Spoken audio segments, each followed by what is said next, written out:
Hello and welcome, oh that sounds good, to Furious Driving, and you join me today at the wheel of a simply beautiful 1958 Jaguar XK150.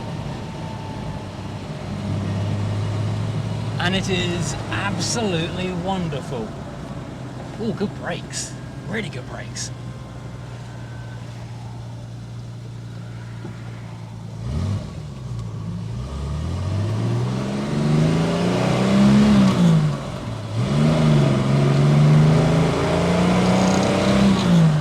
Now, the XK150 came out in 1957, and if it had existed in isolation, you would think it was the prettiest little sports car you've ever seen. As it was, because the XK120 and 140 had already come out and were exquisitely beautiful, the 150 looked a little bit heavy in comparison. However, it is still a bloody hell, heavy steering. However, it is still mind-numbingly pretty, achingly beautiful if you like, in its own right. Now, this particular car is currently for sale at Stone Cold Classics, so check out the link in the description to their website if you think it might be something that you would be interested in. Go for the green light.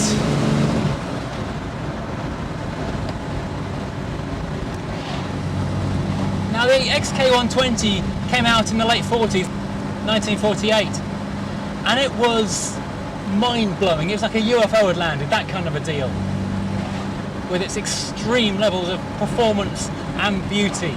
William Lyons really doing what he did best. The XK straight six up front, making the songs happen and making everything go quickly, a 4-speed Moss box, and William Lyons is incredible, just eye for the aesthetic, for making things look so very good. The thing with the 120, and of course the 140 that followed it, was they were very small, really cramped cars inside. By the 1950s, people expected a little bit more comfort from their sports cars, and so the 150 came along, and it did a few clever things to make the car, well, just a bit more appealing, not only to the British buying public, but more importantly to the American buying public, where people were a little bit bigger. I don't mean fatter, I just mean taller and broader. So looking at it now, it looks so fabulously modern in a late 1950s style. The previous generations had a split two-piece windscreen. This version, though, has a one-piece wraparound, which makes it look so much more modern. The interior was always very narrow, and they did a very clever little styling tweak, which you probably wouldn't even notice unless you were looking for it. What is obvious is that they've changed the way that beautiful curve down the side of the car is no longer dipping down into the car's hips and up again over the rear arch. It's more of a flat line down the length of the car, a bit like a Land Rover Defender. However, they've moved the glass of the windows out to the outer edge of that, and they've moved that whole sculpture out about that far. And it doesn't look like a lot, and it gives you so much more shoulder room, so the car's an awful lot more pleasant to be in.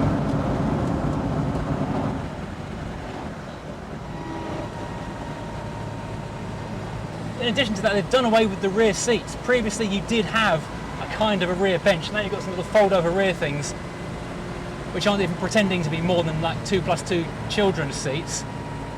And so you've got way more leg room.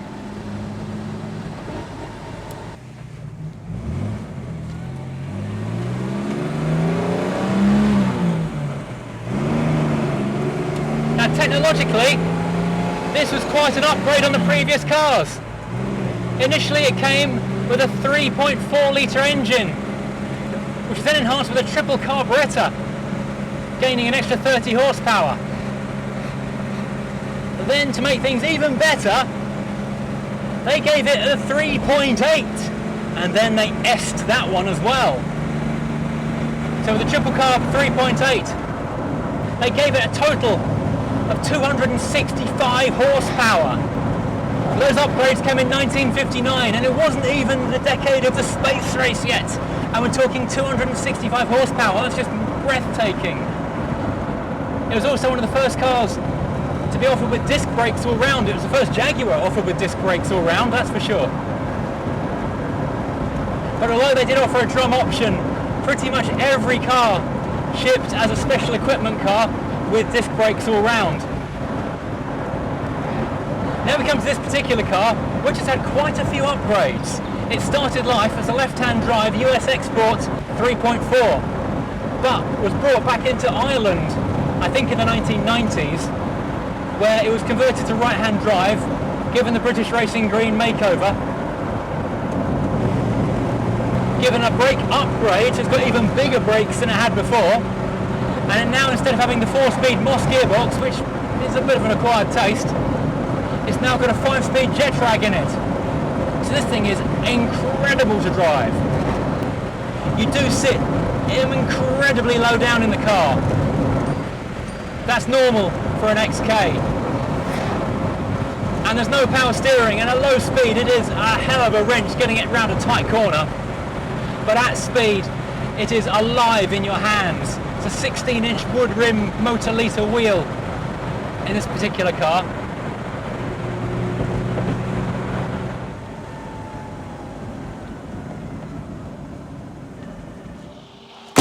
So looking around the outside of the 150, and it is such a pretty car. It's classic British sports car good looks, only helped by the British Racing Green paint that's been changed to. There are so many details. People talk about the technical details of these cars, the performance, the brakes, the chassis, this kind of stuff. But what you see and what you appreciate when you walk up to one is just the beauty of it. It's just, oh, it's wonderful. So many shapes and so many curves all interacting in a way that not much else does. Looking across the front of the bonnet, you've got these multiple different tubes almost, all coming forward. It's got the side lights, the headlights, the radiator grille, the leaper itself and the growler underneath it. And there's so many smaller details, like this line of chrome running up to the bezel and sort of finial hooking off the top of it. Underneath down here, you can tell it's a late 50s car. We've got much bigger indicators on there too.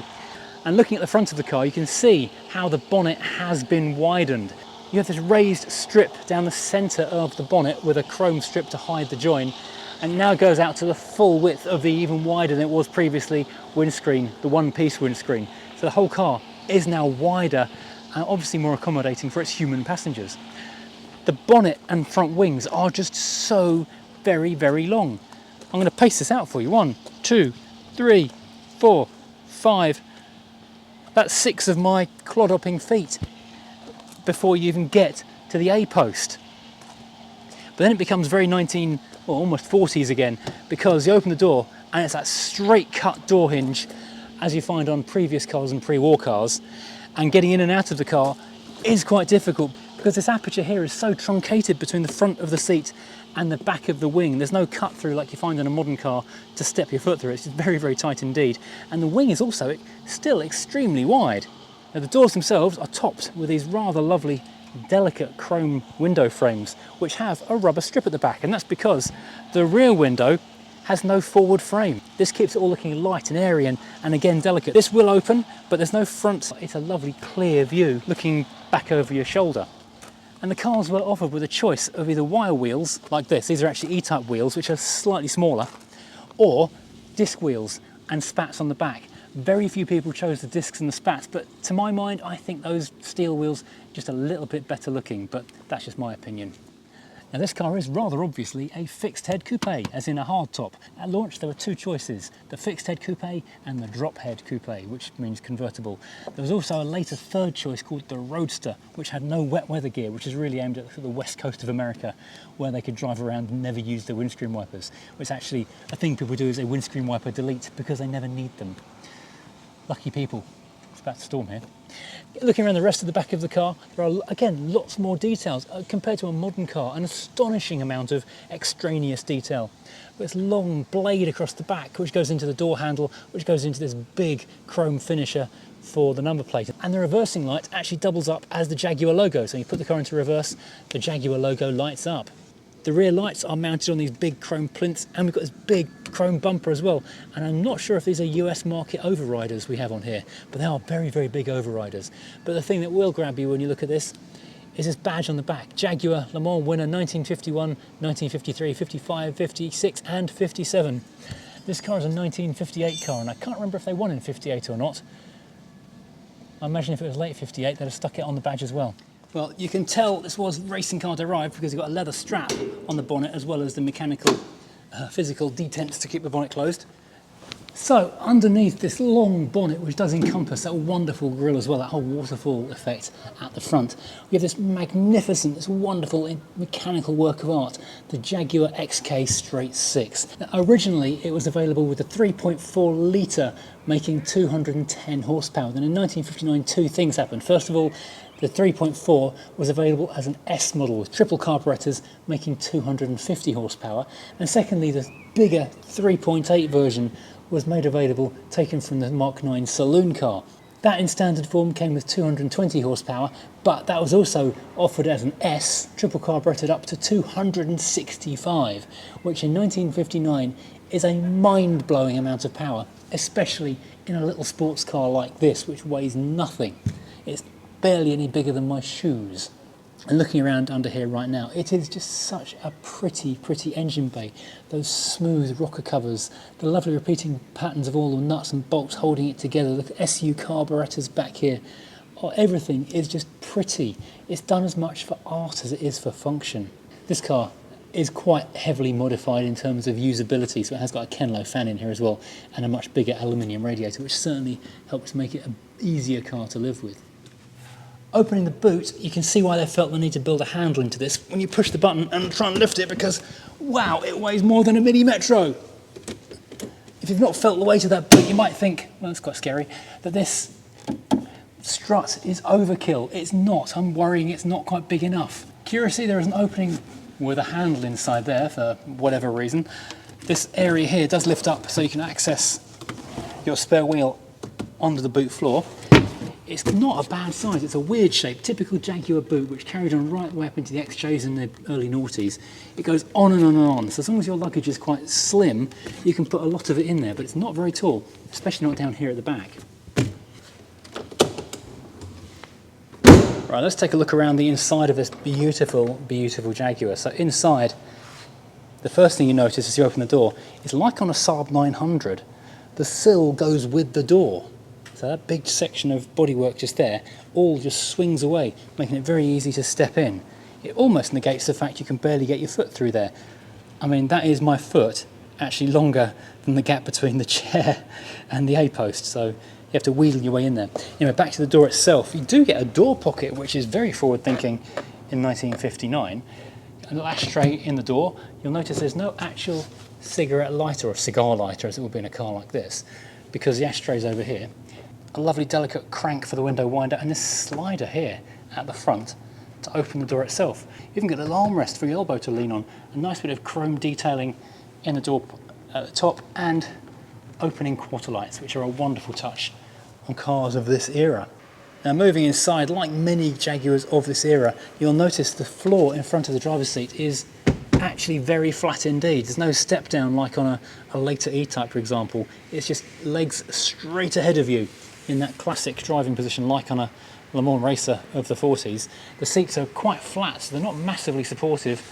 They're a beautiful shade of tan in this particular car. Now, considering we've got a 5-speed Getrag gearbox in there, the tunnel isn't particularly intrusive. Now, this particular car has got an aluminium gear knob, which does feel quite nice in the hand. It wouldn't have been that originally, but what it does have, which it was originally, is a fly-off handbrake. Bit of an acquired taste, but once you're on it, it's great for driving in a sporting manner. Looking up and across at the dashboard, not much of a T-shelf, but there is a small T-plinth here in the centre, ideal for a quick cuppa on the go. And we even have a little bit of ventilation blowing up onto the windscreen, very forward-thinking in the late 50s. Now coming down, we have got a small glove box on the left, and we've got a large walnut dashboard in the centre with that lovely Jaguar switchgear and instrumentation, so you really know you're in a Jag when you look at this. With the black dials with the white lettering, this thing goes up to 160 on the meter. The claim was that the 150 in its name was its top speed. In reality, it's about 137. than typically of a car of the 1950s. Apart from the nice wooden dashboard area, we have unlabelled switches, so you've got to learn your way around the dashboard, and we have a push button to start.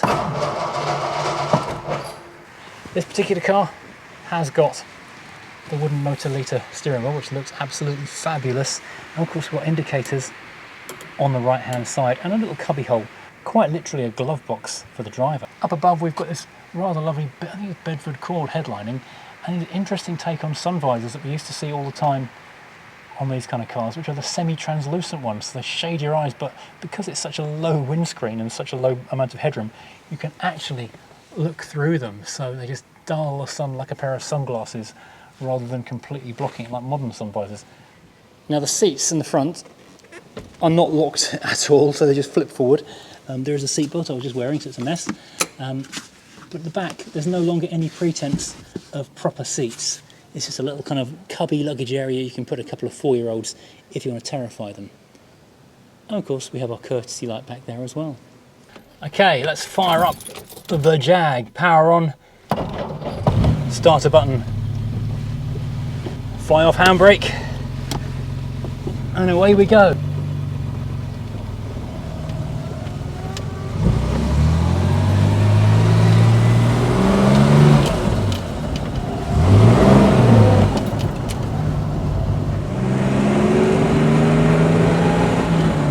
Ergonomically, my only real complaints with the car are that the wheel is so big that it's really in my lap all the time, and the pedals are very close together and offset very far to the right. So with my size 11 clodhoppers, it can actually be quite tricky to find the right pedal and not get all three at once.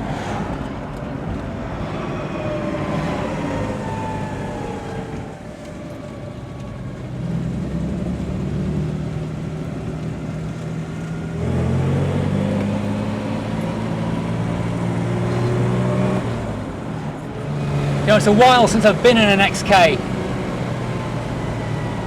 and you know, it comes back to you really quickly just how good these things are, just how sorted they were for 70 years ago.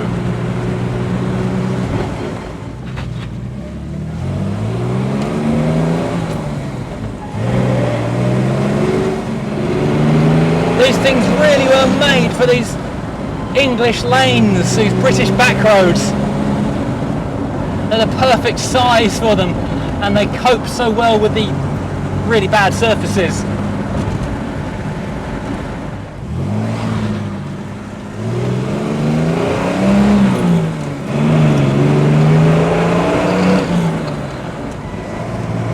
Oh, it's magical! So thank you for watching. I hope you've enjoyed watching and listening.